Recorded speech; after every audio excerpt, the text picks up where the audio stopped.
This is A Lost Plot, the podcast where we explore meaning in movies together.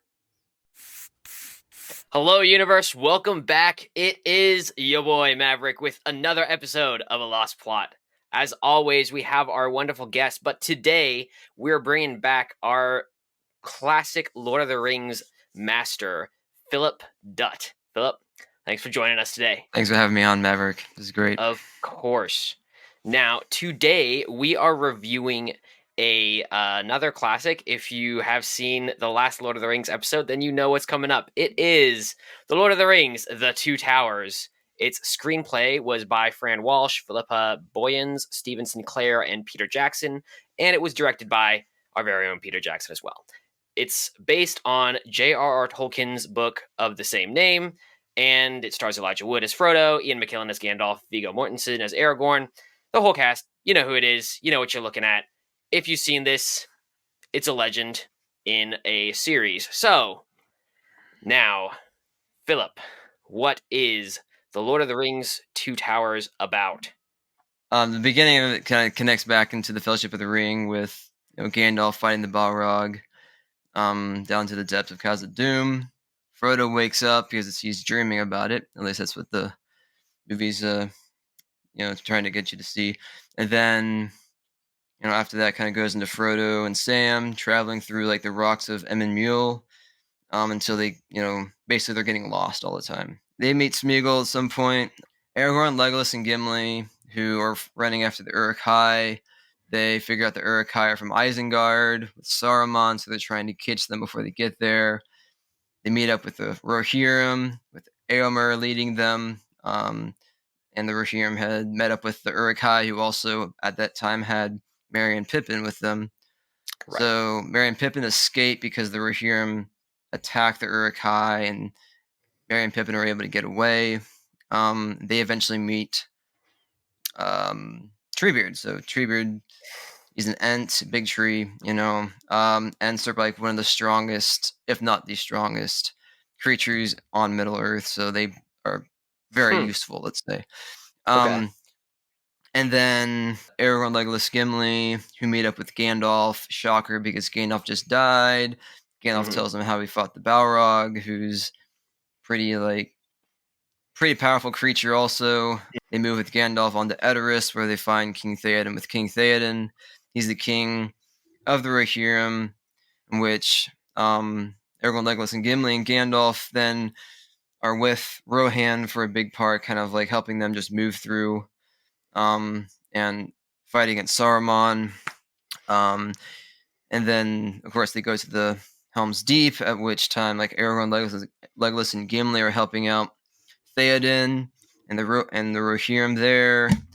And Gandalf, he actually ends up going out and helping to find Eomer. And that's a big part of the movie, because when he finds Eomer, he brings in like 1,000 Rohirrim, horse soldiers with him, and they help like basically win the day at Helm's Deep.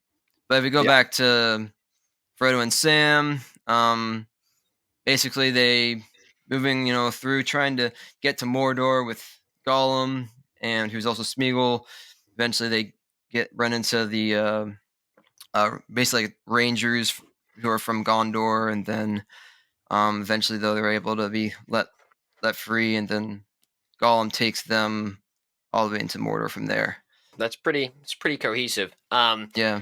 And like you said at the beginning, there is a lot of like jumping around that happens in this movie, just because it's of all of the movies, I have to say, of the series, I feel like this is the one that's the least maybe cohesive, in the sense that there are very different storylines going on at the same time in this movie, right? And so you kind of cut between each one, and they never really connect, because they all connect in the next movie, not in this one.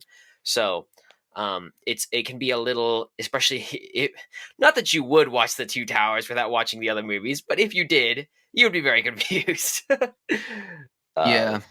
For the rating overall, I gave this one, out of the 9 points, a 7.8. So pretty close to great, but definitely a little bit lower than probably either of the other two Lord of the Rings movies, and I'm sure Return of the King will be at least a little bit higher than that. But I'm sure we'll get Yeah. into why later on. Anyways, that with that, let's look at the beginning of this movie. So it starts off, you see the Balrog, and you see Gandalf going at it, and then Frodo wakes up. It's a dream, and that's at the beginning of the movie. What did you think in regards to opening us up, reintroducing us to these characters? How do you think they did? It was a pretty good opener. I mean, I remember actually watching this in the theaters whenever I was like really young, Uh huh. age of like 6 or 7, something like that. And I remember how like I was kind of, I guess it was very catching in the sense of like, oh wow, like we don't know what happened to Gandalf. Here he's Mm-hmm. fighting.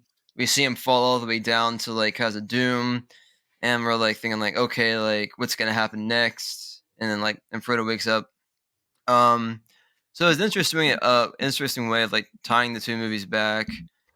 I mean, especially if you hadn't like seen the one in a while, and you like kind of get this, okay, like Mm-hmm. there's they're probably trying to make a big deal of Gandalf, of this whole fight that he has with the Balrog, and like you know, him coming back. I mean, if you read the books, then you know he comes back. But like for me, Right. who like my dad read us the books, but I didn't remember him. I was just so Right. young, like I'd fall asleep all the time.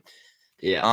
So with that, like getting that, you kind of have a sense of like, oh well, like Gandalf doesn't necessarily die, Mm-hmm. you know. Yeah, Um, and that's kind of what they indicate almost that something else could have happened when they show beyond.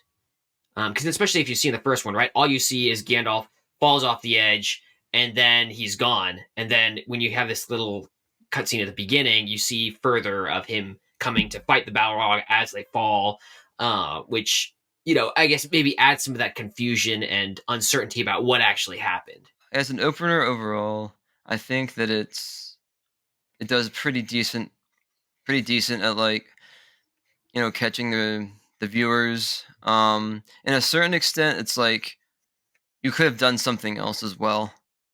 Probably Sure. it wasn't like it was necessary, except it probably built up to like Gandalf comes back in this in this movie, so it kind of Yeah. builds up to that effect where you're like, oh, what happens next, and then Gandalf kind of tells about like the whole story when he finds Aragorn, Legolas, and Gimli.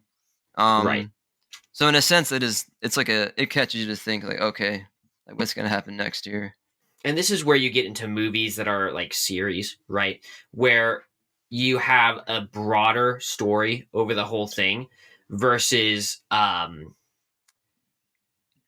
like a versus like a single story where everything's all contained in one piece, right? This one is building off the back of the others, kind of like all these Marvel movies build off the backs of these other Marvel movies, but you still have the same characters, you have the same plot line. And so it's like you want to reintroduce the characters, but you don't want to spend too much time on it. And that's maybe like did they need to do that thing with Gandalf? Yes, no.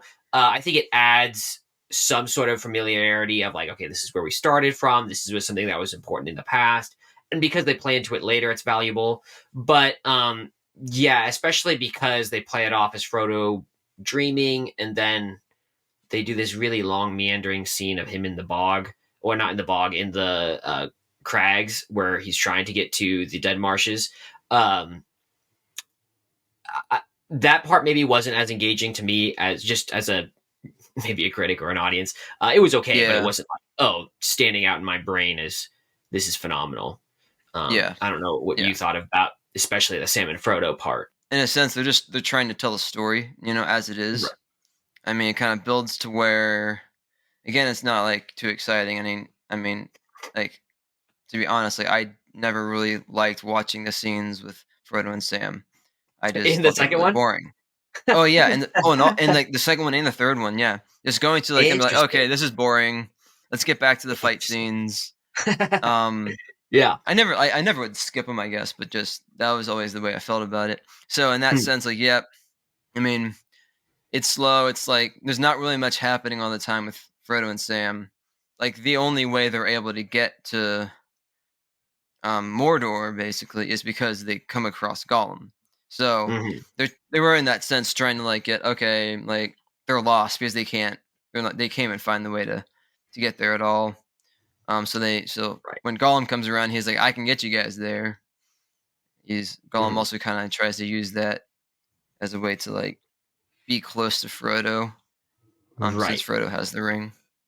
Excellent point. When looking just kind of furthering on that idea of the characters, how did you think of who the main character is and for this movie and how compellingly flawed they were, they were developed overall as a character?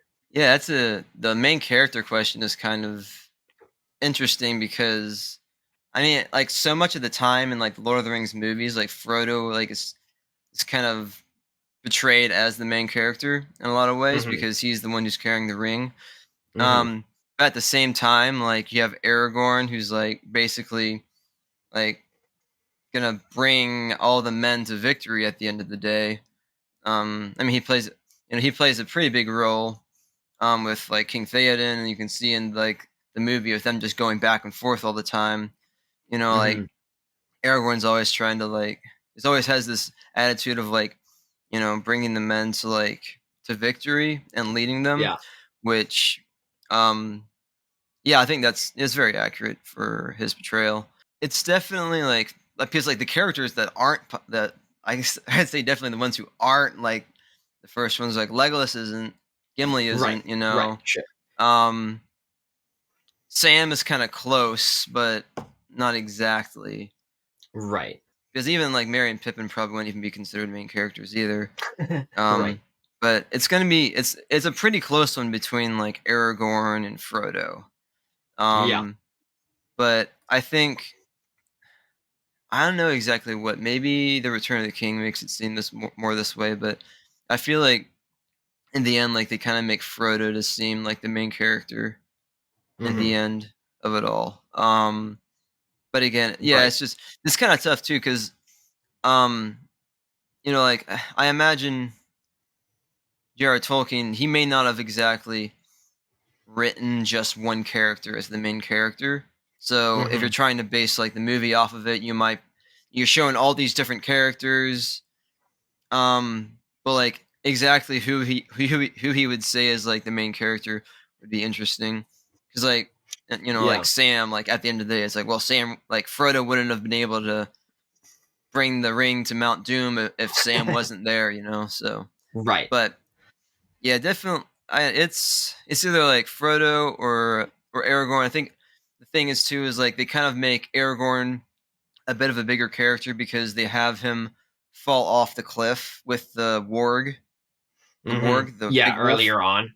Yeah. Yeah, that's more of a character development, which actually, I mean, it actually never happened in the books like In the that. books. Oh, really? Yeah, Interesting. well, it's interesting because the Two Towers adds two like components. Okay. So like one component is the wargs. Hmm. That wasn't in the books originally, and the other component is the elves. The elves actually didn't come um to Oh, Helm's two Deep, Helms Deep. but the biggest thing was that the Rohirrim came with Gandalf. That was Hmm. like that was big, and then also the fact that which I guess the movie kind of shows, but like the Ents were also there at Helm's Deep, especially when you see the Uruk-hai flee at the end, Okay. So and the Ents went Aer- there as well. yeah, and hear like Okay. Éomer say like avoid the trees, Hmm. be aware of the trees, and you see the trees moving as the Uruk-hai are in there. So like Hmm. I don't know if it's exactly like they walked all that way or if that was just the edge of the forest, but that was that too. Anyways, Right. back on track with main character. I just think that with Aragorn falling off the cliff, that was just like an opportunity for them to take that whole situation and kind of build more of his story. Yeah. You know what I mean? Like everybody else is Hmm. just doing their thing and moving through like the plot line. And Hmm. then like you have Aragorn who like falls off the cliff. He's like, having these dreams about Arwen. Yeah. Um so like because like at the end of the day, like he is a huge character. Right. Like when he returns to like Minas Tirith as king, like that's like one that is a big turning point along with like the ring being destroyed. Well, it's just so background for where I'm at in the podcast. We recently reviewed Star Wars Episode 1. And it's interesting because, that's also part of a series, but that's more at the beginning versus which is in the middle. But you have some points which I thought were interesting. One is we have this whole discussion in that of, okay, is that who is the main character, and what really drives this forward from that main character, which is kind of similar to this. But then they also have that character growth aspect of it, right? And how, let's just say Anakin, who was portrayed in the first episode, is very different in the first one compared to these other two.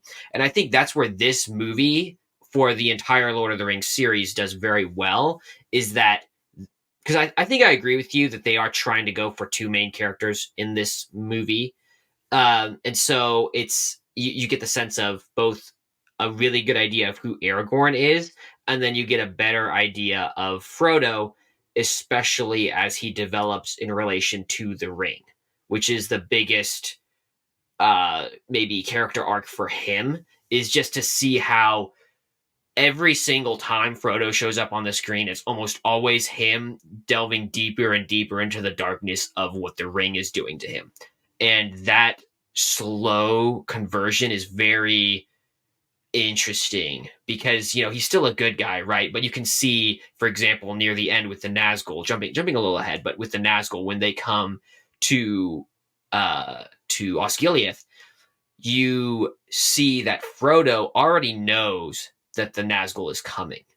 And he almost like senses it before anyone else does. And he's just like, the closeness he has with the ring and the Dark Lord is giving him almost this level of clairvoyance that the Dark Lord has, but then it's also starting to control him and causes him to climb up the stairs to get captured by the Nazgul.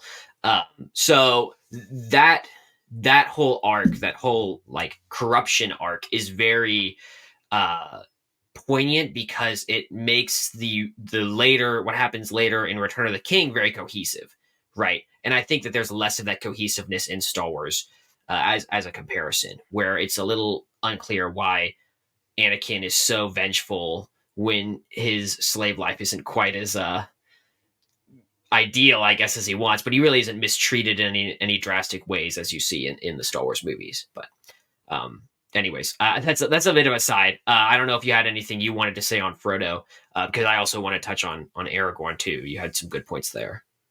Like, they do a good job of, the closer he gets to Mount Doom, the heavier the ring is, right? Because like every time he puts it on, it's like he's becoming that much closer, like kind of what you're saying, in contact with like Sauron. Right.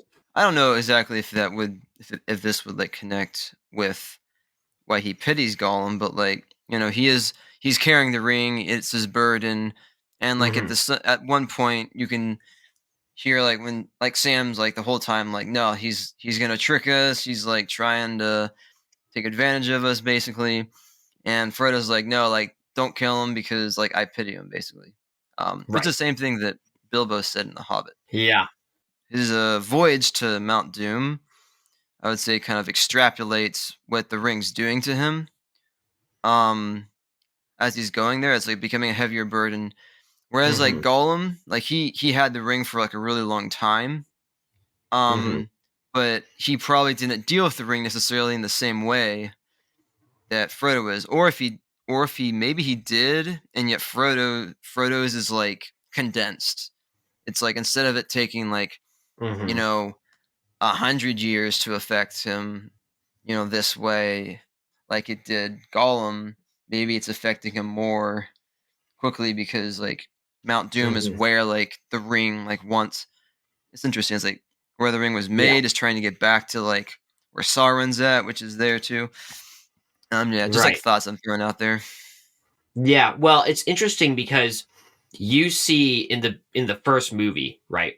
Gandalf is talking to Frodo about the ring, and he's describing it and what it is, and he says that the ring, uh almost like the ring has its own personality, right? And it desires to come back to its master. And so there's almost a sense in which, yeah, because that's an interesting idea. Does the ring because you get the impression, at least from, well, for sure from the third movie, but the impression that the ring doesn't corrupt Smeagol as quickly as it tries to for Frodo. And that might be a misunderstanding on my part, so I'm not going to hold to that as gospel truth.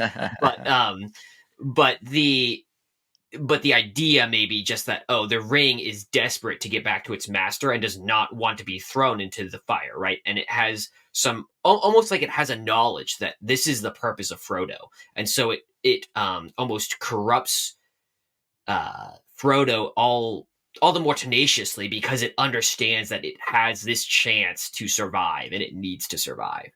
Um, yeah, and that's also me just throwing out ideas, but I do think it's interesting to see how uh, quickly he goes from being the one who is gung ho to destroy it to being this corrupted little creature that is petting the ring in his sleep, or right when he should be sleeping, and going insane about to kill Sam for the sake of the ring and things like that. So yeah, it's interesting. um what did you think of Aragorn as a character? Did you think that, because he's kind of portrayed as an upstanding guy, right? In all these different ways. Did he have flaws in a sense, like an opportunity for growth as a character where he could learn and become a better person, or is that not really the case for him? I think like there's much more of that case in the movies because um he basically, is like a good friend of Gandalf. So Gandalf Hmm. in the beginning like gets him like with Frodo and Sam and tells him, "Hey, I like need you to like to protect them and like get them to Rivendell." And then he gets like then he gets it kind of seems like the movie is like, okay, like Rivendell, yeah, he grew up in Rivendell, but like now he's in here with the um the Council of Elrond trying to like figure out what they're gonna do with the ring. And then he ends up helping out Frodo and Sam.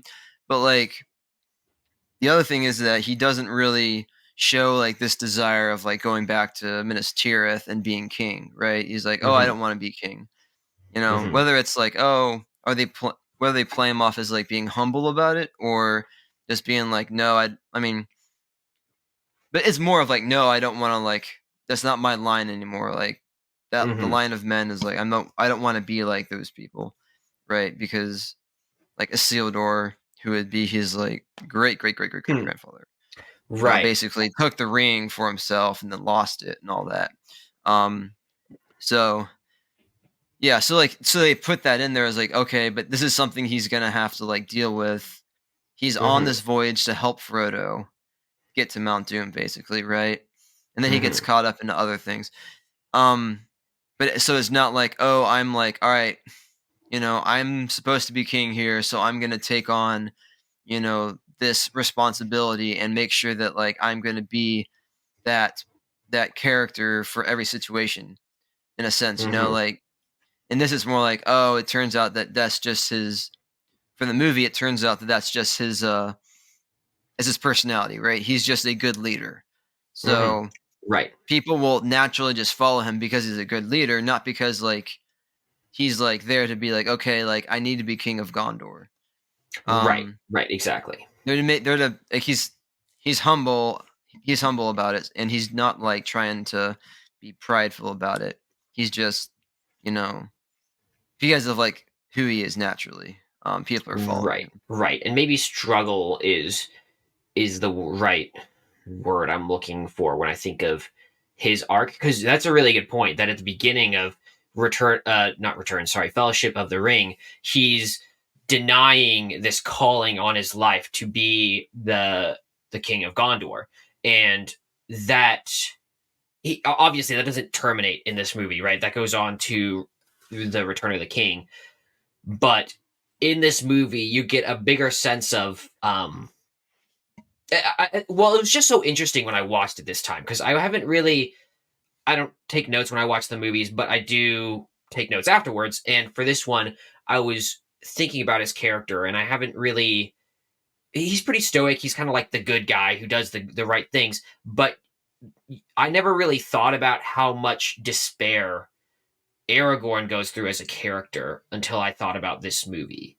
In that he's, he lost Gandalf. He loses, he falls off the edge and he loses his pendant. He's in many ways denied his calling as the head of Gondor, and then he denies his love for uh, Arwen for the sake of her being able to go to the Undying Lands. All these things where he is giving up of himself or doesn't believe that he has a future there, or that the people around him don't have a future, and that almost culminates, not quite, but in the preparation for the attack on Helm's Deep, where he is in the armory and he starts talking to Legolas, and they're talking about how everyone here is going to die. No one's going to survive this battle, and they start, arguing in front of everyone, and he has this outburst that I will die as one of them, and everyone knows, oh, we're going to die, and even these great leaders think we're going to die. There's no hope, that kind of thing. And at the end, or like, I guess a scene or so later, he's outside and he's talking to the kid, right? And or was he talking to one of the elves? I don't exactly recall, but The he kid, he yeah. says the line that I have given out so much hope to everyone else that I have none left for myself, right? And I thought that was interesting that he is this leader and he feels this responsibility to inspire everyone and take on the armies they are facing. But at the end of the day, does he actually believe he can do what it takes to fight the darkness? And he really doesn't believe that, but he fights anyways. And so it's reflected in the end of the movie, which we'll talk about, I'm sure, when we get there. But yeah, I thought that Aragorn's character was a lot more interesting this go around than what I thought previously, and it's because they have that arc. Do you see that in the books, or is that not so much the case? The character arc, Mm-hmm. he has this attitude that he wants to become king. Okay. So everything that he's doing, he's like he's striving to to be that person. Mm-hmm. Um so yeah, so that's a big that's kind of a big difference. So I don't so there's not that there isn't any room for the character arc, but in this sense it's not going to be the same kind of character arc that Aragorn has in the books. And I think that the whole Mm-hmm. idea was that like it kind of makes for a better story for him to not want to be king and have Mm-hmm. this kind of humble attitude about it, and then just realize that he's getting closer and closer to Minas Tirith, to Gondor, and okay, this is bound to happen now. And then he Right. just has to be all right. It feels like the time that he actually decides that, yeah, I'm gonna be, I'll be king of Gondor, is when he Right. has to, get the men of the dead. That'll be really interesting to discuss when we get there, because that's I recall that being like one of my favorite scenes growing up. But yeah, no, it's his character is especially interesting, especially since that does reflect on the promise he made to Boromir at the end of the first movie, where he says that he will not let the White City fall. So, yeah, really, really great pieces. What did you think of the side characters, especially of some of the more prominent ones like Legolas, Gimli, Merry, Pippin? What did you think that they were developed compellingly? Did they have a great story for themselves? I think a big thing is with Legolas, um, is how what he's able to be as an elf and how that distinguishes him from everybody else. Because for the most part, you're seeing men. He's the Mm-hmm. only elf besides Haldir, who's the captain of the elves at Helm's Deep. Right, He's the only elf besides him who's seen. I mean, for them, for a lot of this movie. right, And then I guess you have glimpses of Elrond and all, but that just to say you see Legolas is there and Aragorn asks him, what do your elf eyes see? And it might seem kind of cheesy. And he says they're heading they're heading like westward or east. I can't remember. Like they're heading west or something, and like they're Right. taking the hobbits to Isengard. Right. So, which is a funny video if you've ever Yeah, seen. the legendary meme. Yes, yes. So you got that. I mean, you've got him shooting like wargs from like 100 yards away with a bow and arrow. I Mhm. mean, he's an elf with like an elven bow that he was given by Galadriel. So like, Mhm. it might seem like kind of, oh, like this isn't like realistic or something because like nobody else in the movie is doing it, right? But here you Right. see Legolas as being like this cool character, which I really thought he was really cool when I was growing up. And then like as I got older, I really liked Aragorn more. But Uh-huh. but he's got all these stunts, and everything he's pulling off, and it's like, well, him being an elf, that makes sense, right? Because Mhm. he's just like he's just above like all the men out there, like Right. he's like 1,000 years old or something, and yet like you know because elves are more like kind of in a sense like magical or whatnot. They've Mhm. got a lot more tenacity. They got longer life, and all this stuff. So that's they're kind of showing that more and more with Legolas as you see him go throughout the movie, since he's an elf, he can do more than Right. men can. Yeah, he's the apex predator. Yeah, because like the elves shoot over the wall at Mhm. Helm's Deep. It's like they're elves, like with like bows, elven bows, like they can do this. Right. Like Right. their feats are gonna be better than the feats of men. Right. That kind of thing. So I thought they did that. They're kind of like showing that a little bit more and more. And and then like his relationship with Gimli is always, that's kind of cool because like it's typical of like elves and like dwarves to not get along. So Mhm. Gimli and Legolas, from like just hating each other's guts basically, and like the Fellowship of the Ring to like then becoming like more friends along the way, and they start counting their kills, Right. which Right. it's kind of like a lighthearted thing. Yeah, I I would mean, say that that relationship is really good, especially because it takes the seriousness maybe a little bit out of the movie, and also develops the characters in a way you don't see a lot of other characters developed. Maybe Merry and Pippin, who are already buddies, but just that more camaraderie aspect of in the middle of the trenches, still figuring things out and still caring for each other and still having what joy they can in the darkness that's around them. I mean, I think it's cool that like the relationship with like Legolas, Gimli, and um, you know, Aragorn, yeah, is pretty cool. I mean, because they make that decision there at the would that be Fords of Isen, I guess it is.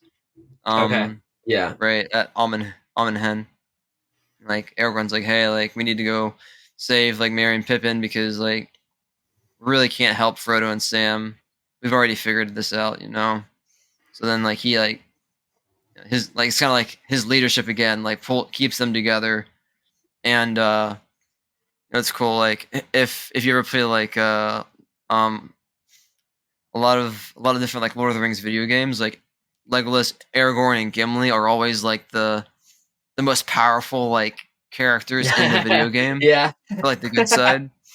Uh-huh. Yeah. So yeah, there's like, and I mean, you get that also from Legolas's conversation with Aragorn.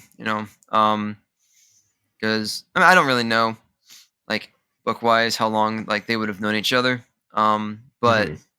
like there's that Aragorn has been around the elves, but like he knows it's like there's that sense where like Legolas and him, you know, I don't know, just like that relationship is just interesting for like Legolas is like you were saying, like we need to have like confidence among these guys, that we can win. No, actually, that wasn't true. That's not true. Legolas is actually saying like all these guys are gonna die. That's right. He Yeah. was saying Yeah. all these guys are gonna die, and then everyone's like, no, I'm gonna die as one of them, anyways, right? Yeah. So, Yeah. Gimli is very much more of like I feel like he likes to like kind of make jokes. He likes to joke around and be jolly. Mhm. If you Mhm. see it in like different parts, he has like some great lines in the Return of the King. Hmm. But yeah, it's he says something like I can't remember. He says something like in the hall. I think whenever um You talking Aragorn's about it? talking to Theoden, and they're Okay. talking about like what they're gonna do next and all. I can't remember if like I'm probably getting confused with Return of the King because I think they're in the hall also when they're talking, and Gimli like Okay. cracks a joke. But Yeah, but yeah, he's a fun-loving guy, and yeah. you see that somewhat with a lot of these side characters, which was good because it's a pretty overall like the fights and the situation at hand is pretty dark, right? So the having that lightheartedness helps to alleviate some of that because for the most part, a lot of the scenarios are pretty hopeless, right? Even, well, especially with Frodo and Sam, where they are constantly about to lose the ring and everything that the whole fellowship stood for. And, having it cut back to these other characters who have, their own motivations that are positive is great. Whether that's whether that's Merry and Pippin, or that's Gimli and Legolas, that was good. And like you said, their motivations are pretty solid, even though it's just bound by a pact that they agreed to follow Aragorn. It's still a oath that they hold to and a brotherhood that they hold to with each other, which is excellent. Um, yeah. What did you think of the enemies in this movie? Did you think that they were a formidable force? They were compelling as a opposition? One thing I do kind of remember of about like the enemy in like the books was like they weren't like hardly talked about at all. Um, so Mm, all the scenes with like I mean, if they're interacting with the good guys, then you see like then you hear about them. Grim and Wormtongue is pretty like I think they do a pretty good job with him. hmm. Kind of being kind of like I think like Eowyn calls him a snake. Right. And like he is like he's a snake. Like he's kind of like you don't really know like what's gonna happen with him in a sense. Like you can't really he's unpredictable or he's very tricky. Um Mhm. um so like and then you get to see like his effect on Theoden is like taken away when like Mhm. Gandalf comes and like basically just like removes Saruman from them. And the spell that he had cast or whatever it was, Yeah. like binding him. Well, it's kind of funny. He did like a spell to make him think that like he was like Gandalf the Grey. Like Hmm. I think Gandalf like knew it probably wouldn't and nothing would happen if he just tried the I release you from the spell, and it didn't happen. Okay. But um, he's just kind of like this guy who you can't trust. It's interesting because this movie is called The Two Towers, which I'm not 100% sure on this. Maybe you can speak to this, but I believe it's referring to Isengard and Minas. Is it Minas Morgul? No, no, no, no, no, no. Whatever the tower is that Sauron's eye Yeah, is I think it's from. Dol Guldur. Dol Yeah, Guldur. There we go. yeah. Yeah. Like I believe that's what it's referring to, and so the villains, even though they occasionally have snapshots of Sauroman to show his creation of these new orcs and things like that, but for the most part, it's following the heroes facing against these two dark powers and their increased encroachment on all of Middle Earth at this point, where they do start to wage war again to try to take over the Middle Earth and, as they say in the movies, cover it in a second darkness. Did you think that? Because especially a lot of emphasis is put on Saruman. Did you think that they developed him well in this movie as a villain? He's not really necessarily much of a scary guy. I mean, he's got his own intentions in the end as well. Like he's siding with Sauron basically just to try Mhm. to get the ring for himself in the end. Right. You've already got like a sense of like who he is from from the Fellowship of the Ring. Hmm. Um, so like there's not really much more that they're going off of there. Hmm. He is like working with Sauron, and he has this Hmm. huge army that he builds. I mean, Hmm. another thing is too. is that, which is I guess a pretty big moment. When he's telling the orcs that they need to, like, the one orc guy is like, "Hey, you guys need to get all the Uruk-hai out in like 10 days or something like that." And he's like, "Oh, we can't Mhm. do that with all of them. There's too many, not enough to arm." And then Saruman says, "Just take all the trees from Fangorn Forest." Mhm. Um, and actually, like, if you think about that, about Saruman doing that, and then you think about Treebeard, who, like, without knowing that, like, that Saruman told the orcs, and then, like, chop down all those trees in Fangorn Forest when they come out, and, like, Treebeard's Mhm. like, "Oh my." So, like, Yeah. before that, he's just talking about how Saruman has basically, like, he doesn't walk in the woods with Treebeard anymore, which he Right. used to do. Um, Right. so, like, there's that kind of sense of, like, Saruman used to be um like he used to be fighting with the good guys, Yeah. back in the day, and you can see that if you watch the Hobbit movies, like the Right. White Council, I believe it's called, Mhm. is like um he's part of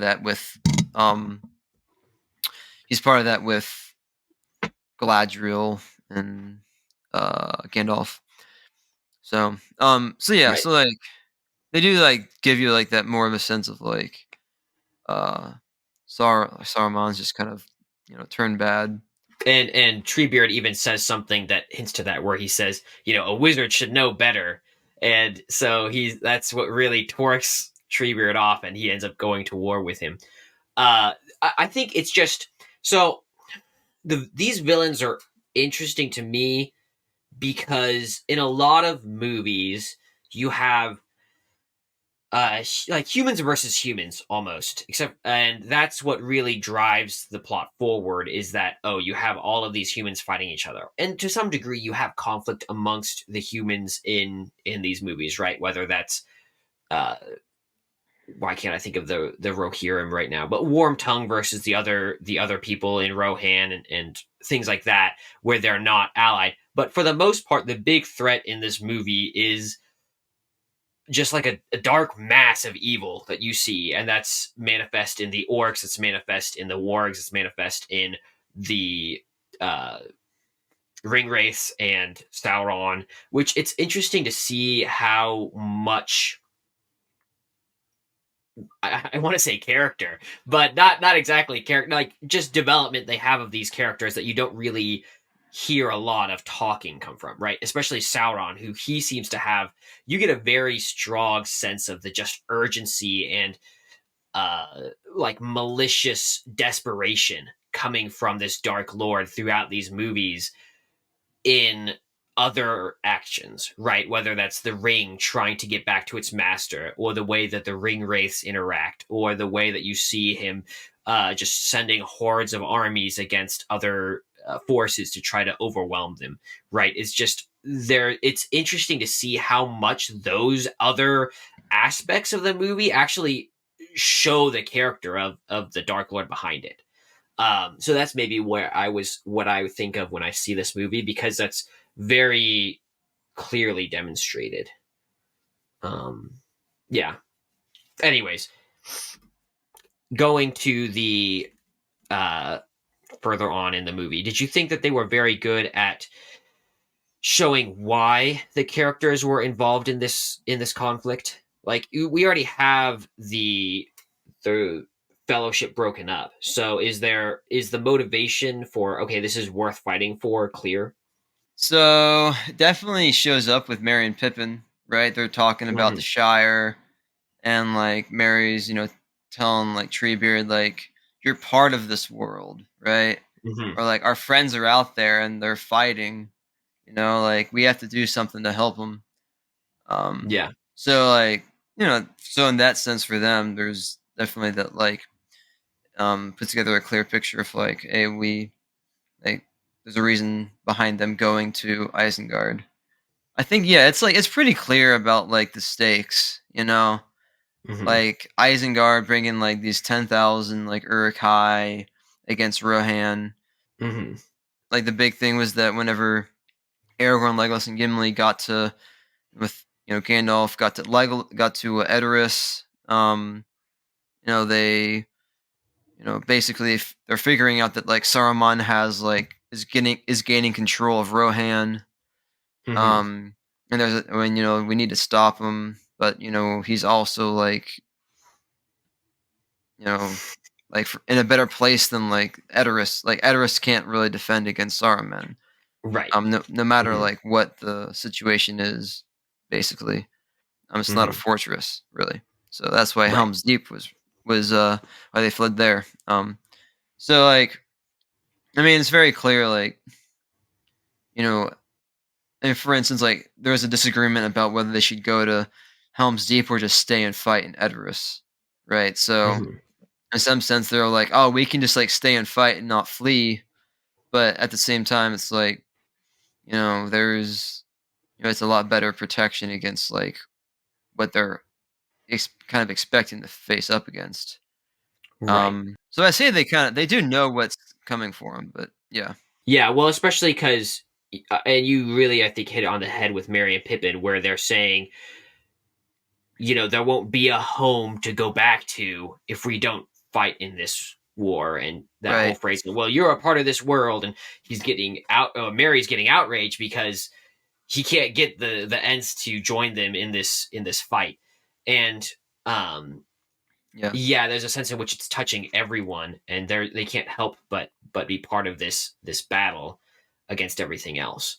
yeah, Yeah, I would say that overall it was pretty good. I wouldn't say that everyone was super compelling because part of it was the just continuation of the last movie, and so there wasn't a strong re-solidification. I mean, you do say right at the end of the Fellowship, you have Aragorn make that pact with the three of them, and then they go off to fight to save Merry and Pippin. And their calling, in a sense, gets more and more noble the further they go into this, as they're trying to fight the armies of Sauroman and things like that. But at the beginning, it's they're expending a lot to save two lives. It isn't even clear that they can save, right? Especially because they end up having to give up that chase when they reach the forest of Fangorn because Gandalf tells them to. But yeah, yeah, it was still very very interesting, and I think overall they keep it cohesive enough that you're still engaged for sure. Cool. yeah, Did you think that the movie does good at consistently putting the main characters or the heroes from a bad situation and putting them in a worse situation as the story progresses? yeah. I mean, definitely with like Frodo and Sam, that's like especially with Gollum with them, Hmm. it's he's gonna turn on them at some point. But like Frodo's situation doesn't get any better. Hmm. As he gets closer to Mount Doom. Sam, I mean, yeah, it gets harder for Sam too, right? Because he's having to like, you know, he like doesn't trust Gollum at all, and he's trying to like tell Frodo that, but like Frodo like is giving him a chance, so like there's that tension there, and that gets even harder for Sam along the way. Hmm. For a lot of everybody else, it's basically going through. They have to fight the enemy and like overcome them in a lot of different situations. I feel like so like for Aragorn, it's kind of tough to say that their situation gets a whole lot worse. Besides the fact, I mean, the stakes get higher, Hmm. that they have to Right. get through. I mean, they're finally up against like all the Uruk High, and Hmm. trying to everyone's like trying to keep the positivity in a sense, and like still like be with everybody. Um, so like I guess in a sense, him and Legolas come to a head on that, and that's something that like kind of they have to work through. I think the heightened set like chance more being on the line is a heightening of the tension in the movie and making it a worse situation because they might be just as bad off as they were previously, but if there's more at stake, it's legitimately a worse situation to be in. I mean, the only character you might well, that's interesting. The only character you might not say necessarily goes into a worse situation is like Galadriel, you only have like 5 minutes of. Huh. Right, right. And then like Elrond, you don't really have much either, but he's trying to convince like Arwen to go to the Undying Lands, and Arwen's got a pretty like pretty much like pretty close to Frodo on how like horrible of a situation she gets into the farther she goes, because basically like when she decides to stay in Middle Earth, she's basically like taking on a mortal life. So Hmm. like she's rejecting the offer to go to the Undying Lands and like being like, no, I want to remain here, Hmm. marry Aragorn.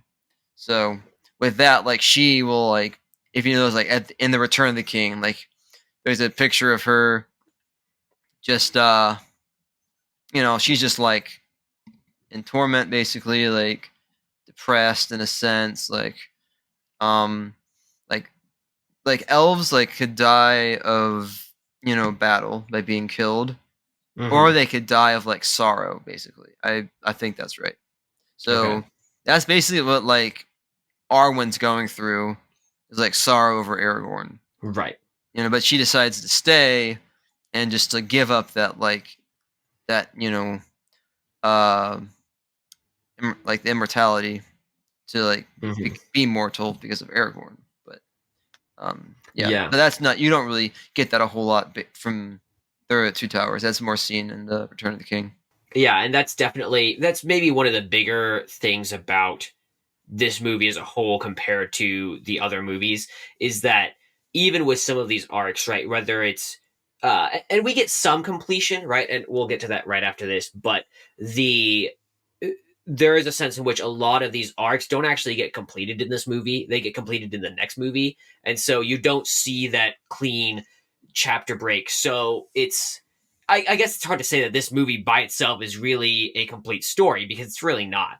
And you can make the argument in Fellowship, right, and in Return of the King that at the end of that movie there is a arc completion, right? That the Fellowship is now over, and they go their separate ways to continue the journey, but that arc is done, right? In Return of the King, obviously it's the last one, so everything's done at the end of that one. But in this one, you don't really have that completion. The only completion you really get, I think, is the message that they convey in this movie. Do you think that that's a pretty accurate assessment? You think of just like the story arc or like the character arc? Both, I would say, especially the story arc. I would say the character arc they do a little bit better at, and it's just because they have one or two lines at the end, and that kind of goes into the themes of it. But you see, um, uh, so the two lines that stick out to me is the one at the end of the Battle of the Hornburg with Helm's Deep, where you see King Theoden basically say, "What is the point of all this? There's so much death, and like this is all for naught, What more or can men less." do against such reckless hate? Exactly. And that's when Aragorn says, "Ride out with me." And he reinvigorates his spirit. Like, yes, we may die, but that is why we ride out in honor and the glory of the fight is why we Yeah, strive. Because yeah, this is we might not be able to prevail against this darkness, but we must fight because that is what we are called to do. And yeah. that idea is extended in the parallel of Frodo and Sam's scene, where Frodo asks Sam, "What are we fighting for?" And he says that there is some good in this world that is worth fighting for. And that is, Hmm. I think that's the idea that's being encompassed in this movie, is in those two lines, which happen pretty close together. Hmm. So that's what I was thinking of. Yeah, I think that's pretty good.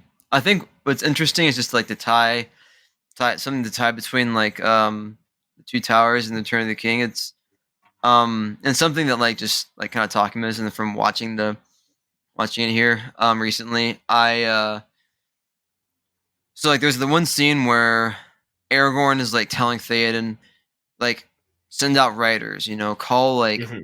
call Gondor for help. Um, Hmm. but like, but Theoden's like, there's no like nobody's gonna help us. Like we're Hmm. beyond help basically.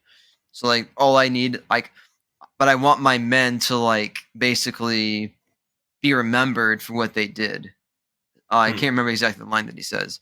What's interesting is that that's actually like portrayed again in a sense of like the glory that they're Hmm. gonna die in the Return of the King and like the Pelennor Fields. So Yeah. it is it's one of those things I actually didn't think about until just like watching it again here and talking about it. That yeah, it's like a big like if not Rohan, it's at least like Theoden who's big on like glory and like we're Hmm. gonna we're gonna fight for the glory, you know, even if we don't win, we're still gonna go out there and Yeah. for victory.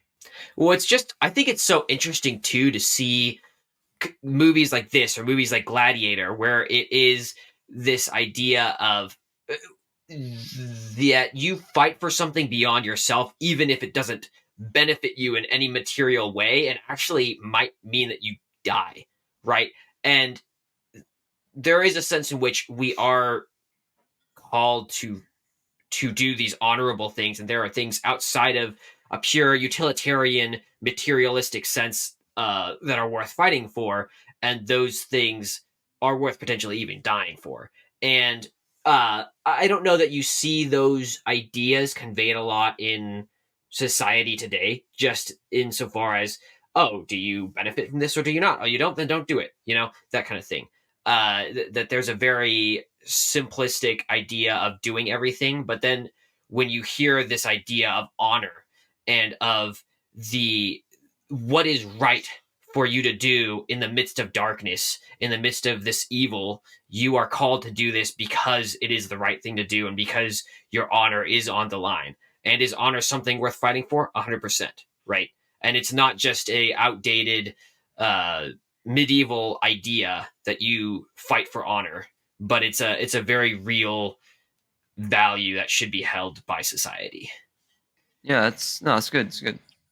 Well, what do you think the theme is of this movie, and do you think that there's any big revelations or surprise endings that happen in this movie? The points I was also kind of referring at about like kind of there being like hey there being glory like courage, maybe that's a better way of putting it, maybe Yeah. courage, as far as like with King Theoden and like the Rohan and like the battle at Helm's Deep and all, just like courage was a big part of like what Theoden was talking about what Hmm. Aragorn and Legolas were talking about. um so that's probably the biggest thing, the biggest theme. I know, especially in this movie, there was the revelation of um Gandalf reappearing in the movie. Did you? And I thought that was surprising, especially if you haven't seen it before. I think it's a little hard to tell when I've seen it so many times, but I think they played it off well enough that most people wouldn't expect him to just appear unless they already knew the story. Do do you think that that changes a lot in the movie, or is it more of a just an interesting addition? Oh, that changes a ton. Like it changes like the whole way the movies like works from like Theoden being released, right? By Hmm. Gandalf. It's like Gandalf has to have his staff, which is interesting. Um, Hmm. but there's that. Like what else? I mean, like Gandalf's the one who goes out and finds Éomer, which I mean, it doesn't like it's not like it has to be Gandalf, but Hmm. Gandalf's the one who finds them. I think like especially with like the first one I said with Theoden is like I mean that's necessary. Like that's a pretty necessary moment to have Gandalf in. Hmm. It's almost like a whole like like sense of like peace throughout Hmm. like the end of like the Two Towers or whatnot, and then through the Return of the King as well. Like Yeah. with him being there, everybody's like, all right, we have like one of the most powerful beings in Middle Earth with us. Like we're gonna do Yeah. all right. Well, especially because he brings about that at the end, the I guess, salvation of Helm's Deep, where he brings the Riders of Rohirrim back from their journey northward to save the people at Helm's Deep when they're being destroyed by the vast armies of Sauroman. So yeah, I would say he does change a lot, and it's interesting to see uh, how much he changes for the side of good in these movies. So yeah, I'd agree with that. Um, Overall, what did you think of this movie? Were you satisfied? Were you dissatisfied? Are you ready to watch the next one? Like, how do you think they leave you at the end of this movie? Well, it's interesting, like when you were like saying like how I've seen this so many times that like the kind of whole like oh Gandalf coming back. I think I kind of remember like maybe the worst first time I was watching it and getting like Mm-hmm. oh wow it's Gandalf because they try to like hide his voice and all. Right, Um, right. but like so that was kind of maybe that was a little surprising, but um, I guess like for this movie, all right, would you say that question one more time? I kind of lost No, me. it's all good. Especially because this is part of a series. I think it's interesting to see. Uh, well, so I think of the Marvel movies and how the Marvel movies come out, and I'll watch one and I'll know a next one's coming, and I don't care. I don't want to watch the next one, you know. But I will for the sake of the pod. But the for this, when you watch it, do you feel Oh like yeah, yeah, it's something where you're ready to watch the next one, or it's like, oh, that was pretty good, or do you get the impression that oh, that was not that yeah. awesome? I don't really care. Depends. Like because I know there are times when I've watched it and I'm like, we can't stop on this, guys. We got to watch the Hmm. Return of the King. Like we can't stop on this. But it's like because like since it's a trilogy and they're all so connected, Hmm. like but they're so long, it's hard to watch them all like just back to back. It's Yeah. like it's close to like 12 like 11 to 12 hours of content. Right. I was Exactly. just, like watching the Two Towers. I looked at them like the second half. I'm like, it's like 2 hours. I'm like, I thought I just watched like an hour and a half or so. Like I Yeah. thought they were only 3 hours. Only 3 hours. Yeah, exactly. Like the Uh, Fellowship Ring is definitely like okay. Like I'm in to watch the next one. I right. can because I really like the ending of it. I mean, Hmm. for me, so like I really like that ending. So that like could encourage me to watch the next one. Um, Hmm. for the Two Towers, it's just not I don't know, it's like, if you think about it, it's not really that, like, exciting to, like, get there for the next movie, in a sense, Hmm. like, okay, Hmm. like, Rohan's been protected, here's, like, they ride out with Gandalf, and they look at the fire, like, coming from Mordor, and they Hmm. kinda talk about how, like, I can't even entirely remember what they say, but Gandalf's like, "This is, like, basically what we're gonna have to deal with next." Hmm. It's like Frodo and Sam and like Gollum just kind of like go off, and like Gollum's limping after because he's been like kind of hurt by the Rangers. Right. Um, I mean, it does make things give things a little bit more of kind of maybe like an excitement, or you look forward to the Return of the King because Faramir is talking to Gollum and he says, "All right, wait, you're taking him down this road? Like you guys Hmm. can't go that way." Right. But there isn't really anything like somebody falling off a cliff and you don't know if they're gonna survive or not. You know what I mean? Right. Right. Yeah. And you don't have the same maybe ending like you were saying in Fellowship where they have this real dramatic parting of Boromir where he dies and all these promises are made as people venture off in their separate paths. And so yeah, there is a very epic, oh my goodness, they just overcame all these things and made all these sacrifices. What's going to happen next kind of thing, right? Whereas this one Yeah. they all kind of figure everything out and clearly set the stage, but it's not the same kind of ending where you are just pumped for what's going to happen next. And so, yeah, I could see that where you're like, sure, I will watch the next one, but it's not the same kind of, ratcheted up satisfaction ready for what's going to happen next that you have for the first one. Yeah. So overall, what would you give this movie on obviously the 9 point system? Would you give it all the way down to a 9? Would you give it an 8? Do you know?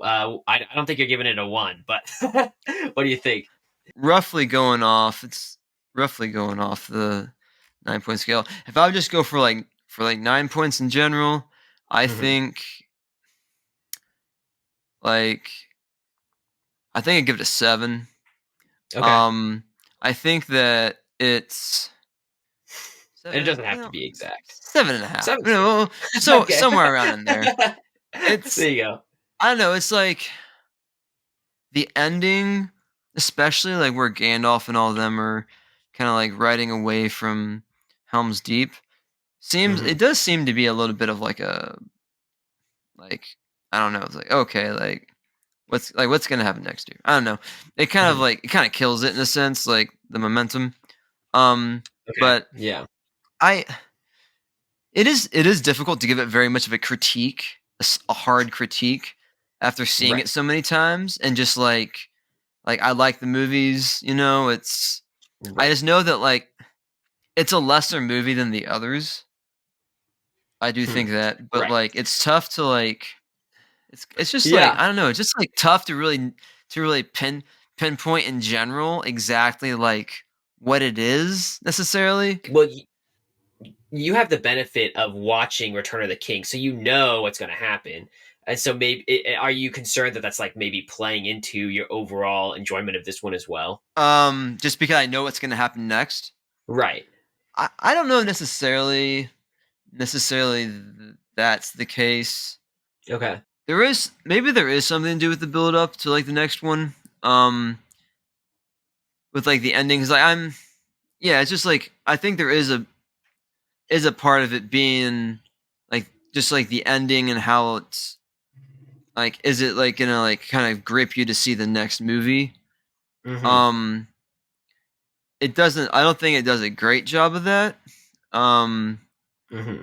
it just kind of like just shows where everybody's at and doesn't really doesn't really give you much to be interested in or doesn't really give you much of like much more of a stakes in the end because like it's like oh we've defeated Right. everything and now like True. there is no True. more like stakes in the end for us to really go after it except okay well here's Sauron but we're Hmm. not like right now making a plan to go attack Sauron, you know. Hmm. Yeah, that's true. That's an interesting um point because there is that clear direction at the end of Fellowship, and you don't necessarily have that in this one, other than the vague fight yeah, Sauron. I mean you could like take a beef with like the whole scene with Aragorn was like, you know, falling off the cliff, finding Brago, the horse, and then like coming Uh back to like Edoras was kind of a little bit okay. Was it needed? I mean, I don't huh. know. Like you could like say something with that, but I Sure. mean, character development, overall story, like plot line and all, like I mean, it was very clear, succinct, and like um, you know, like Eowyn may be the only character you kind of like may think like shouldn't have been in there at all, but Oh, but interesting. I'm not like necessarily being serious, but like uh she's I know for like some people she's like the least liked character probably in the movies. Interesting. But ends up being like very important in the end. I Yeah. actually, I think that's interesting because we didn't actually talk about her at all in this movie, Yeah, that's but true. Yeah. I I do find her as one of the more compelling characters in this movie. Oh yeah. Personally, just because, and she's definitely a side character, so you don't spend a lot of time on her, but she has very clear, aspirations and motivations that she wants. She's a firebrand, and she wants to be used to make a difference in the world, and she feels Yeah. constrained in her spot in society, and she wants to Yeah. break loose of that. And then she also has, her side romance with Aragorn, and Aragorn seems to consider it because Arwen, at least at that point, is he's released her in his mind to go to the Undying Lands, but there's still that part of him that wants to be with her, and he never really lets go of that. So, Yeah. um, Yeah. but she's like all in on Aragorn. So there's Right. this whole aspect of her as a character that I thought was really intriguing. But of course, that's not critical to the storyline, so it's more of a fun subplot. Yeah. I mean, she's critical to the end, though. Right. She's Right. critical to the end, so it's like Yeah. Yeah, it is interesting to think about like the movie's values and like I think are different from a lot of people's values today. Mm-hmm. Like there's a scene where somebody says like we need to get all the weakest into the tunnel like all the women and children. Mm-hmm. It was interesting, like I don't know that like if the movie was made today, if they would like have that line in there. Hmm. It's interesting just to kind of like I think like because Eowyn's kind of fighting against that. She doesn't want to Mm-hmm. be like in the tunnel with like the women and children. She wants to be out fighting with the people, she Mm-hmm. loves. Right. But yeah, it's just kind of an interesting. Well, I think, yeah, and that's the good point that you have this expectation in this movie that I think a lot of people would label as like sexist in modern society, where the women and children are put in the background and the men fight. And whether you like those values or not, it at least provides the bedrock the for Eowyn to have this conflict where she doesn't get to have that opportunity, and so she has to fight for that opportunity to be on the front lines with the men, and that ends up actually coming to the benefit of the people later in Return of the King, which we'll get to at some point. But Yeah, you don't get that unless you have the bedrock here, which also aligns with having a cohesive universe that has these rules and cultural expectations in place of how things are conducted. yeah. Well, I know for myself in rating it, I think I did give it just slightly higher than I normally would, especially with the satisfaction part at the end, is what I was thinking. So instead of you have successfully demoted my value in this movie down a quarter of a point. So not much, but it's like a 7.5 now instead of a 7.8. So it's still a very good movie. Would recommend to watch. Um, but not as uh, supreme as the other ones for sure. yeah. Well, Philip, appreciate having you on. Is there a place people can best contact you, find you? Where's the best way to get a hold of you? Check me out at the White City Podcast on YouTube, Instagram, Facebook, um, and also on LinkedIn. And also check out our website at thewhitecitypodcast.com. Yep. So probably preferably if you're going to contact us through Facebook. And that's the pod. We hope you all enjoyed. We will be back next week. We hope to see you all then.